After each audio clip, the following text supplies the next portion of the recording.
Hi everyone, welcome to Sugar Mama TV, your financial counselor, coach and creator. Now, when it comes to creating and manifesting financial wealth, you've got to understand obviously the key practical, mathematical strategies to become financially free. But if you can also open your mind and try and understand the energetic flow of money and the spiritual abundance of money, you can become 1,000 times more powerful in manifesting and creating a much more financially abundant lifestyle and future for yourself.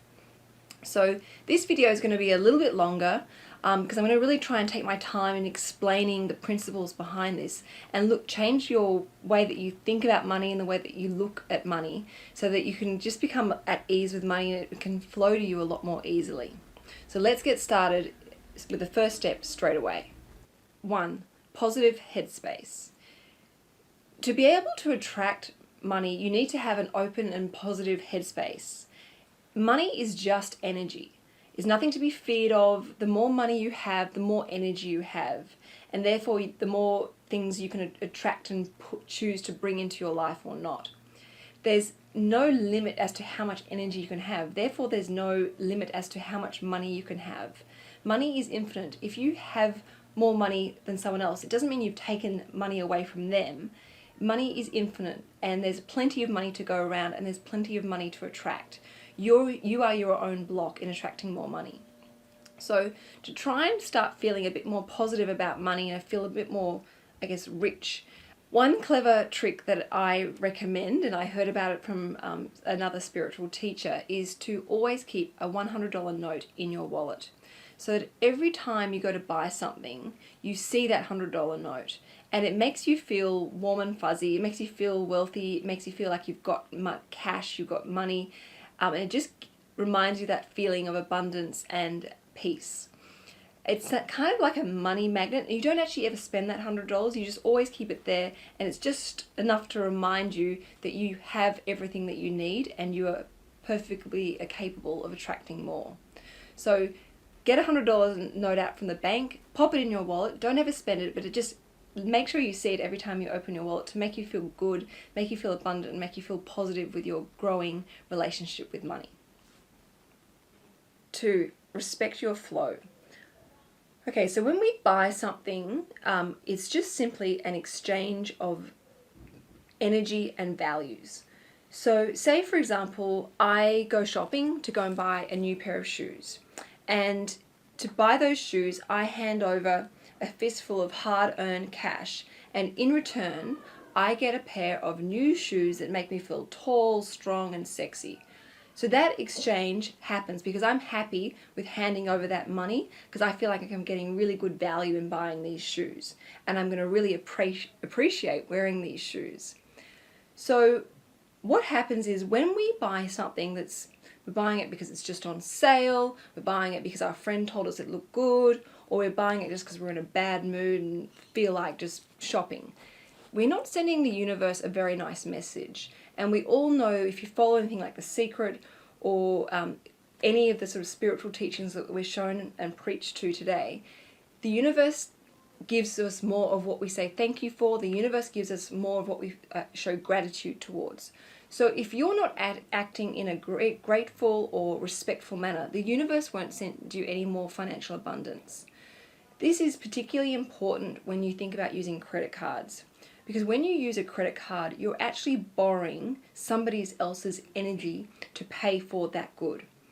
So if you're going to use a credit card, you must return, out of respect, that energy back, which means paying that credit card off as soon as you can. So next time you're buying something, really think about whether you value, appreciate, and respect it. Only buy what you love and appreciate, which I've done and said in previous videos before. It's a really simple concept, but it will actually help you create a lot more financial harmony in your life and really work when you use the other principles that I'm going to be talking about to create more manifestation and attract a greater financial future for yourself. 3. Operate from your higher self. So as you start to change your attitude towards money in a more positive and uplifting perspective, you need to start operating from your higher self. And you can do this anytime, anywhere. And you know when you're doing this because you're in this amazingly powerful zone and you feel uplifted, feel inspired, you feel energized. And most of all, it feels like your soul and heart are about to explode because you're just in this amazingly powerful zone. It's a bit like if you've ever been working on a project at work or, a project for your community where you're sitting there and you're so engrossed in what you're doing and you just feel so, this amazing, like, source of energy, and before you know it, like 5 hours have passed and you haven't even stopped to have a drink or to eat something. You've just enjoyed working on a project and you feel so inspired and uplifted. That is working from your higher self. When that happens, really powerful things happen, and it's called the law of least effort. And that's basically where the job that you're working on doesn't even feel like work. It's just something that you just love and appreciate doing. So for me, I try and tap into this place of higher self, and I open myself up to as much inspiration as possible. And that might be simply something as seeing something really beautiful on an Instagram image, or walking past, a couple in the street holding hands. Something that really inspires me and goes, wow, I love that, I appreciate that, I would love to create and attract that in my own life. So if you can operate from that high self and learn to tap into it when you need it, you become a lot more powerful in creating what you're, and achieving the goals that you've sort of set for yourself. 4, goals. Now, once you've worked out what it feels like to tap into your higher self and, you're respecting the flow of money and you'll learn about those zones, this will then enable you to set your financial goals. And when you do this, they'll come to you naturally. You'll feel really inspired. And when this happens, grab a piece of paper, grab a pen, and make sure you write down those goals. Don't put them in your iPhone. Don't put them on your computer. Actually connect pen to paper, because that's far more powerful. Write them down and then give your goals a defined timeline. Now, the trick is so many people put their goals down as, I'm going to save $2,000 in 3 months' time. It's always, if you don't give your goal an actual specific date, that goal of saving, say, $2,000 is always going to be 3 months, in 3 months. And you just keep pushing that goal more and more forward. But if you say to yourself, right, I'm going to save $2,000 by the 1st of July 2015, you're more likely, you've put it in place in the universe a specific time and date for you to actually achieve that goal. And you'll actually subconsciously and consciously put your actions in alignment with those intentions. So you're more likely to have success. And I definitely believe this in achieving any of your sort of financial goals by putting a defined time rather than actually saying a block of period of time that it's going to take. So make sure that you regularly look at these goals, and as I've done in my other videos, keep that piece of paper where you're going to look at it every day. Keep it in your wallet, keep it on your bedside table, put it with your toothbrush, somewhere where you're going to look at your goals, and so that because energy goes where attention flows. So that will keep you really focused, it will keep you really motivated, and it will remind you what you're trying to create for yourself. And when you set yourself intellectual and meaningful goals, I really believe the universe supports you in that and will help bring about opportunities for you to achieve those goals. So magical things happen in the universe. We create these shifts and things open up to help us achieve those goals sooner or to achieve them in an easier manner. So really open up your mind and really define those goals. And the more information you can put on those goals, the better outcome for you. 5, actions. Okay, so now you know the financial goals that you want to achieve, which is really great. You've written them down, you've given them a defined date that you want to achieve them by. We need to back them up with the correct actions. Now, the universe around us is made up of energy, vibrating waves of energy. Albert Einstein has, discovered this, and it's a fact. So when we set a goal, we've got to make sure that we match the same vibrational action in alignment with that goal. So remember at school you may have done a very, very basic science experiment where you'd show water flowing from one side of an object to the other in a fish tank maybe. When you have two waves going in the same direction but against each other, they squash each other out and flatten it out and nothing happens. But when you get two positive waves that vibrate at the same level that and are positively correlated with each other, those waves become really, really powerful. So that's what we want to do with your goals. We want to align the goals with the right positive action so they're positively correlated and make you really powerful. Now, a classic example of this is, say for example, I'm going to save to buy my first home. And I put a defined goal. I'm going to save, X amount of dollars by this date in 2015.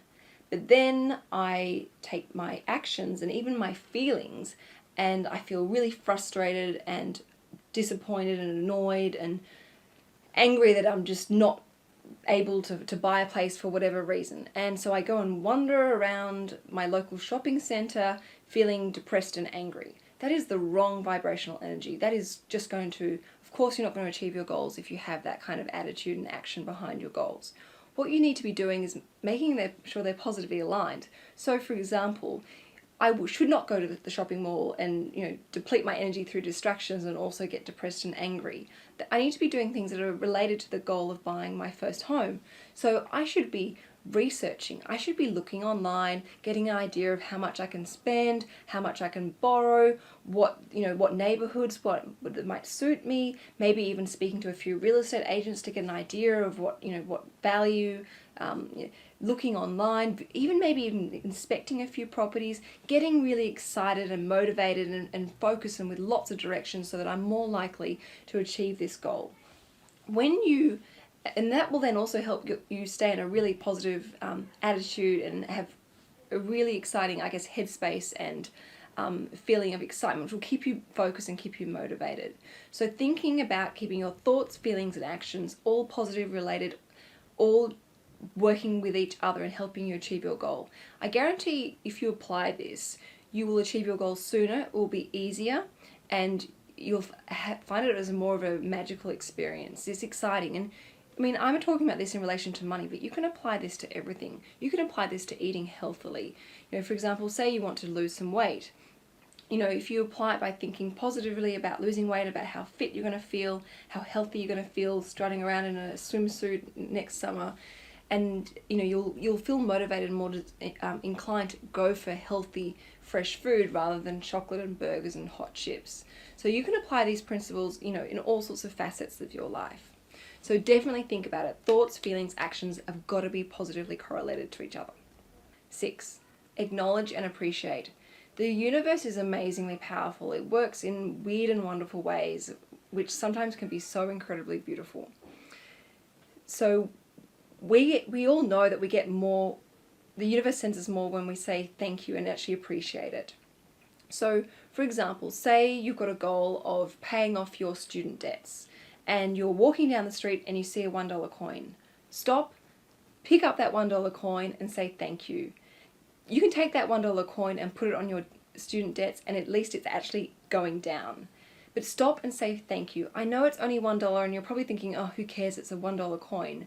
But stop and say thank you because you never know what's going to happen tomorrow. Tomorrow, the universe then might send you a bonus, or it might send you a pay rise, or you might find a $100 note in the street tomorrow. You never know. But stop and say thank you. The universe really appreciates that. And then in respect, it will send you more abundance and more opportunities your way. So really open up your mind to the amazing way the universe can help you and support you in achieving your goals. You never know what's around the corner, but when it does happen, always say thank you. Manners go a long way in the universe. 7, remain powerful. Now, as you start to apply these tips and tricks, you're going to realize that you're actually really very clever, very powerful, and very creative in achieving the situation that you want and you actually are really capable of achieving those goals. So when it comes to sharing your goals, be really careful with who you share those goals with. Energy is contagious, and you want to be, when you share something, you do open yourself up to other people's energy. So if you have a goal that you're going to work towards, and say, for example, you go and have coffee with a friend and you tell her about your mission to save for your first home, and he or she sits there and tells you that you can't do it, it's going to take forever, it's so hard, everyone she knows says it's, market's expensive, they can't afford it, it changes their lifestyle. that is not someone that you want to be sharing that goal with. I'm not saying don't see that person. I'm just saying be very, very careful about who you share your power and your knowledge and your desires with, because you don't want somebody pulling your energy down. You need to stay as a V8 supercharged engine of energy in achieving these goals so that you maintain focus and momentum. A little trick I use, and I apply this at the gym. Whenever I'm going to go to the gym and I'm going to jump on a treadmill, I always make sure I jump on a treadmill next to someone who's running really fast and really hard. I won't jump on a treadmill next to someone who's kind of dawdling or walking really slowly, because I know that their energy subconsciously will make me not train as hard. When I jump on a treadmill next to someone who's running hard, sweating, like really into their workout, I subconsciously pick up from their energy and work really hard and have a really efficient workout, and I walk away feeling really recharged. I feel clean because I've had a big sweat and I've sweated out all the toxins for the day. So be careful about who you expose your desires and goals with, because they're very powerful, they're very personal, and you need to make sure you're always operating from a high energy source. So definitely be careful and protective of those goals. 8, visualize. The brain can't understand or tell the difference between what you've imagined and what's really happened. So if you can visualize like playing a movie in your head and watching yourself achieve the goal that you've set for yourself, like you see yourself like paying that final payment off your credit card, or see yourself like putting the keys into the door of your new house that you've saved up for. Keep doing that, because the universe then sends you, when your brain starts working in a really powerful subconscious way, and it will change your habits, it will change your attitudes, and it will change your actions, so that you continuously work towards achieving those goals, and it will make it a lot easier for you. And again, you just continuously maintain that momentum and focus in achieving your goals. Now that's the end of this video. Yes, it's quite a different video that I've done, and if you really enjoyed it, let me know, because I've actually got lots more information I can share with you in looking at money from this kind of spiritual manifestation approach. Again, if you have any feedback, if you have any comments or tips that you think that other people should know about, make sure you add them in the comments box. You can follow me on Instagram at YouSugarMama. I'm also on Facebook, and you can also subscribe at sugarmama.tv, and also on Twitter. So thank you for your time today. I hope you've found these ideas and strategies helpful. You can apply one of them or you can apply all of them. It's completely up to you. It's whatever your goals and desires are, you'll know which ones will work for you and which ones won't. But thank you for your time. It was nice to chat with you, and I'll see you in the next video soon. Bye.